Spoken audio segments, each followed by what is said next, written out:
Hello students, welcome to my channel PR Bio Classes, where you find out all problems regarding NCERT biology as well as inter agriculture.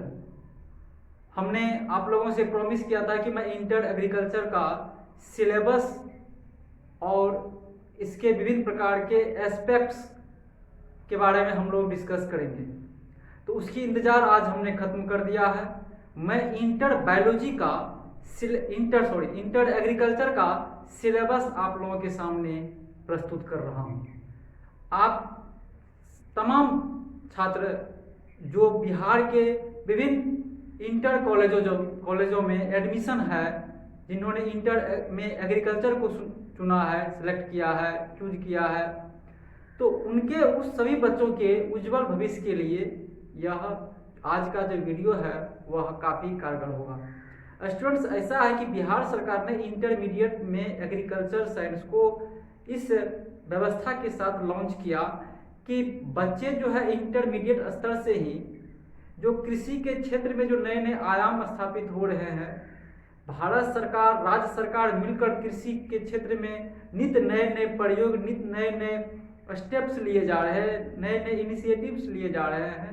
तो इस कड़ी में बच्चों को भी एक एग्रीकल्चर साइंस की नॉलेज दिया जाए, ताकि वह सारे बच्चे जो है एग्रीकल्चर फील्ड को मजबूत कर पाए और इसमें भी नए नए प्रयोग हो सके। इस दृष्टिकोण से बिहार सरकार ने इंटरमीडिएट में इंटर एग्रीकल्चर को लॉन्च किया।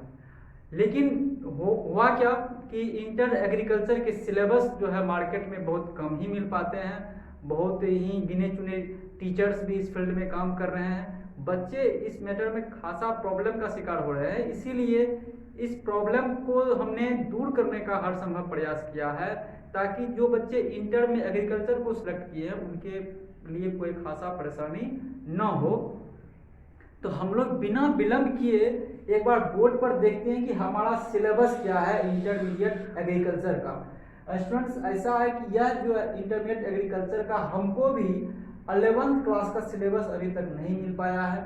मेरी कोशिश रहेगी इंटरमीडिएट एग्रीकल्चर 11th क्लास का भी हम सिलेबस बहुत जल्द ऊपर करें। लेकिन क्योंकि लॉकडाउन की वजह से बहुत सारे जो है बुक्स स्टॉल अभी के पास जो है बुक्स वगैरह से अवेलेबल नहीं हो पा रहे हैं, इस सिलेबस नहीं मिल पा रहा है। लेकिन आई होप कि मैं कोशिश करूंगा कि बहुत जल्द इंटरमीडिएट एग्रीकल्चर का सिलेबस भी आप लोगों के सामने प्रस्तुत करूं।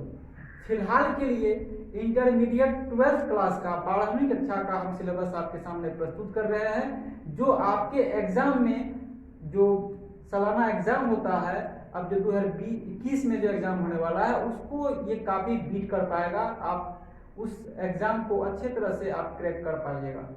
तो हम लोग उस सिलेबस को आज देख लेते हैं। ये जैसा कि हमने जो सिलेबस हमारे पास जो आया है उस सिलेबस में हिंदी मीडियम में लिखा हुआ है। तो हमने हिंदी मीडियम में लिखा है ताकि बच्चे को कहीं अगर सिलेबस दिख जाए या फिर कोई कहीं से भी बुक स्टॉल में या कहीं से भी कुछ मिले तो हिंदी और इंग्लिश लैंग्वेज में कोई डिफ्रेंशिएट न हो पाए, तो हम सबको इंग्लिश मीडियम और हिंदी मीडियम से ही बच्चों को इसमें इन्वॉल्व कर दिया है। तो ये कृषि विज्ञान एग्रीकल्चर साइंस जो है कक्षा 12वीं की है, ये इकाई 1, इसमें 7 अध्याय होते हैं। आपको ध्यान रखना है, यूनिट 1 जो होता है एग्रीकल्चर साइंस का यूनिट 1, इसमें कुल 7 अध्याय होते हैं, कुल 7 अध्याय हैं। और इकाई 2 यानी यूनिट 2 में कुल 6 अध्याय होते हैं, इसमें 6 चैप्टर्स होते हैं। तो ये आपको ध्यान रखना पड़ेगा कि हमको इंटर एग्रीकल्चर में जो कक्षा 12वीं की है उसमें इकाई 1 और इकाई 2, ये 2 इसमें यूनिट होते हैं। दोनों यूनिट मिला के हमको फर्स्ट यूनिट में 7 अध्याय, सेकेंड में 6 अध्याय मिला के 13 अध्याय कुल मिला के पढ़ना होता है, जिसमें कि हम यूनिट 1 में कितने सारे चैप्टर्स हैं, अध्याय हैं, उसका चर्चा हम लोग इस चैनल आज के इस क्लास में हम लोग करेंगे। तो इसमें क्या दिया है, एक बार इकाई 2 हम बता दिए। राज्य शिक्षा शोध एवं प्रशिक्षण परिषद बिहार के द्वारा ये प्रोग्राम बिल का ये सिलेबस तैयार किया गया, ये बुक्स भी उन्हीं के द्वारा तैयार किया गया है। SCRT इसको शॉर्ट में हम लोग बोलते हैं, state council of educational research and training जो है वो बिहार सरकार का है यह, तो उसके द्वारा ये तैयार किया गया है। तो इकाई 1 में हम लोग स्टार्ट करते हैं। ये क्या कर रहा है, इकाई 1 में कितने सारे चैप्टर्स को इसमें इंक्लूड किया गया उसको हम लोग देख लेते हैं। इसमें फसलों का वर्गीकरण, हमारा एक जो पहला जो चैप्टर है वो है फसलों का वर्गीकरण, अंग्रेजी में क्लासिफिकेशन ऑफ क्रॉप्स। तो इसमें फसलों का वर्गीकरण में जो हम लोग क्या सब पढ़ेंगे, तो ये जब हम लोग चैप्टर स्टार्ट करेंगे तो उसमें इस चीज़ की हम लोग काफ़ी इन डिटेल चर्चा हम लोग करेंगे। फिर है फसलों की खेती, मतलब जो है जो फसल का हमने वर्गीकरण किया है उस वर्गीकरण में जो हम सभी प्रकार के जो क्रॉप्स होंगे उसका फिर कल्टीवेशन कैसे किया जाएगा, किस प्रकार का कल्टीवेशन मेथड है, अलग अलग क्रॉप के लिए अलग अलग मेथड है, तो उसका हम लोग इसमें पढ़ेंगे। फिर क्रॉप सिस्टम जो है, फसल प्रणाली जो है, क्रॉप मिक्सिंग है, तो ये सारा चीज हम लोग इसमें फसल प्रणाली में पढ़ेंगे। उसके बाद चौथा जो चैप्टर है हमारा मृदा एवं जल प्रबंधन, सॉइल एंड वाटर मैनेजमेंट। तो खेती करने के लिए, एग्रीकल्चर करने के लिए जो है हमारे पास सॉइल और वाटर का मैनेजमेंट होना बेहद जरूरी है।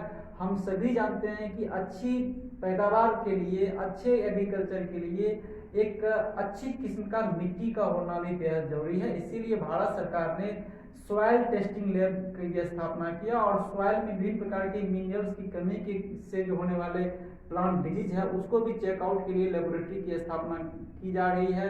प्रत्येक जिला में इसके लिए शायद स्थापना की भी जा चुकी है।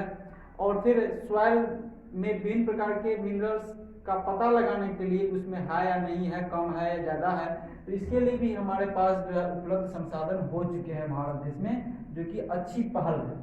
फिर वाटर मैनेजमेंट का भी हम लोग इसमें अध्ययन करेंगे।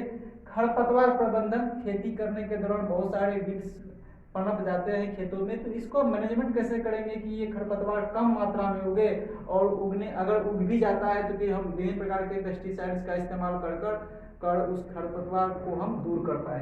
तो इसमें हम लोग वीड मैनेजमेंट को भी पढ़ेंगे। नेक्स्ट है कृषि के क्षेत्र में हाल का रुझान, करंट सिनेरियो ऑफ एग्रीकल्चर। तो ये क्या है कि अभी हाल फिलहाल में भारत सरकार से लेकर सभी राज्य सरकारों ने कृषि को उन्नत बनाने के लिए, कृषि में विकास के लिए नित्य नए नए इनिशिएटिव ले रहे हैं, जो कि हमारे लिए, सबके लिए जो है एक अच्छा संकेत है। क्योंकि कृषि जो है भारतीय अर्थव्यवस्था की रीढ़ मानी जाती है। बिना कृषि का विकास, भारत का विकास असंभव है। 7वां चैप्टर है कृषि अर्थशास्त्र, एग्रीकल्चर इकोनॉमिक्स। एक्चुअली में इस कृषि अर्थशास्त्र को बताया जा रहा है कि जो फसल का जो उत्पादन है वो इससे पूर्व कब था, कहाँ पर था, आज क्या है, कल क्या होने वाला है, और इसमें विभिन्न प्रकार के एग्रीकल्चर इकोनॉमिस्ट का, साइंटिस्ट का इसमें इन्वॉल्वमेंट होता है ताकि किसानों की आय को दुगुनी किया जाए, और विभिन्न प्रकार के इंस्ट्रूमेंट्स का भी इसमें इस्तेमाल किया जाता है। तो कुल मिलाकर ये हमारा यूनिट 1 का जो 7 अध्याय है उसका हमने यहाँ पे चर्चा कर दिया है। स्टूडेंट्स, आप सभी इस चीज का जो है आप अपने नोटबुक में इसको उतार लीजिए, और या फिर आप जो है इसका फोटो खींच लीजिए। जो भी है आपके पास जो ऑप्शन बन सकता है उसको आप ये कर सकते हैं, जो आपके लिए काफ़ी फायदेमंद साबित हो सकता है। फिर नेक्स्ट वीडियो में हम कोशिश करेंगे कि हम यूनिट 2 का जो 6 अध्याय है उसको भी लिखा दे, ताकि आपको इस चीज़ की तैयारी के लिए एक मेंटली आप प्रिपेयर भी हो जाए कि हमको ये सब चीज़ की पढ़ना है। कोई इसमें ज़्यादा